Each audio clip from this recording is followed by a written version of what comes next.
Hello, everyone. Welcome to the Newsbrowse News broadcast.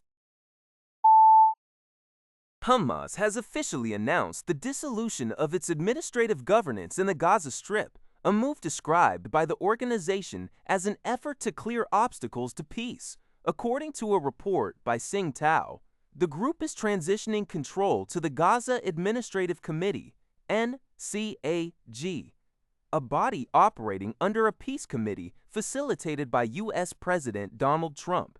Hamas stated that approximately 60,000 public servants will remain in their positions to ensure essential civil services continue uninterrupted. However, the peace committee has responded with caution, emphasizing that their evaluation will be based on tangible actions rather than promises.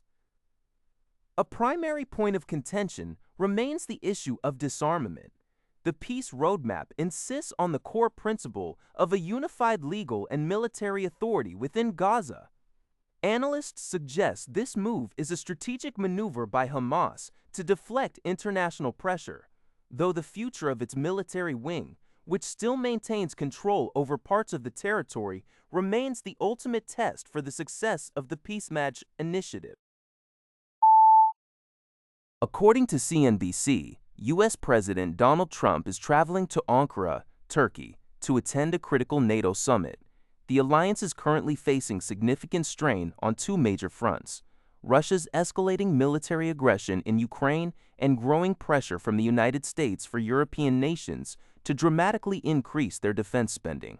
On the eve of the summit, Russia launched a massive missile and drone strike on Kyiv, highlighting Ukraine's urgent need for enhanced air defense support. While Trump recently held phone calls with both Russian President Vladimir Putin and Ukrainian President Volodymyr Zelenskyy, expressing optimism that both sides want to end the conflict, critics and analysts remain skeptical of immediate progress. Additionally, U.S. officials are pushing NATO members to accelerate their defense spending to 5% of GDP as soon as possible, with the goal of having Europe take over its own conventional defense. Zelenskyy is scheduled to meet bilaterally with Trump during the summit, where air defense aid will be a primary focus. According to a report by the Epoch Times, Russian forces launched a massive missile and drone attack on Ukraine's capital, Kyiv, and surrounding areas in the early hours of Monday, July 6. The devastating strike resulted in at least 10 deaths and left 61 others injured, including 5 children. The bombardment severely damaged or destroyed at least 15 residential buildings across Kyiv, with rescuers working to pull survivors from the rubble of high-rise apartments in the Podilsky and Darnysia districts. This latest round of 8 airstrikes occurred on the eve of the NATO summit in Turkey. Facing intense aerial pressure, Ukrainian President Volodymyr Zelenskyy renewed his urgent plea to Western allies to expedite the delivery of air defense missiles and ammunition. Zelenskyy warned that delays in military aid directly translate to the loss of innocent lives and embolden Russia to continue its aggression. While Moscow claimed the attacks were retaliatory measures targeting military and energy infrastructure, Ukrainian officials strongly condemned the deliberate targeting of civilian residential areas. According to reporting by Al Jazeera, the Russian Navy is currently transporting a significant shipment of weapons to Mali.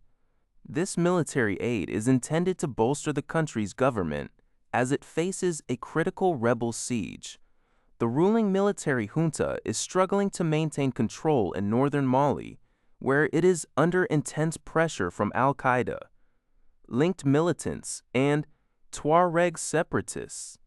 These groups have laid siege to multiple towns and cities in the region, threatening to trigger the collapse of the central government.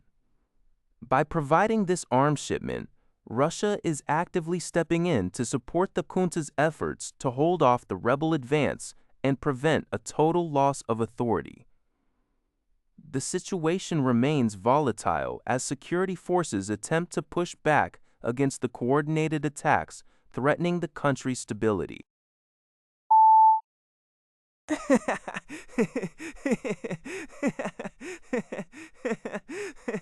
Shizuoka, Governor Yasutomo Suzuki announced on Tuesday that he will allow Central Japan Railway Co., JR Central, to begin construction on the Shizuoka section of the high-speed linear Chuo Shinkansen line. This decision marks a significant shift in the prefecture's position regarding the long-stalled infrastructure project. The construction was previously halted due to environmental concerns raised by the former governor, particularly regarding the potential impact on water flow in the Oi River. Governor Suzuki, who took office following his predecessor's resignation, has shifted toward a dialogue-based approach, emphasizing the project's economic and disaster prevention benefits. The prefecture's expert panel has recently accepted the measures proposed by JR Central to address 28 environmental protection requirements. While construction could begin within this year, the project is expected to take at least a decade to complete. Consequently, the opening of the Tokyo to Nagoya connection is now estimated for 2036 at the earliest, as reported by Kyodo News. That's all for this video. Thank you for watching. See you in the next video.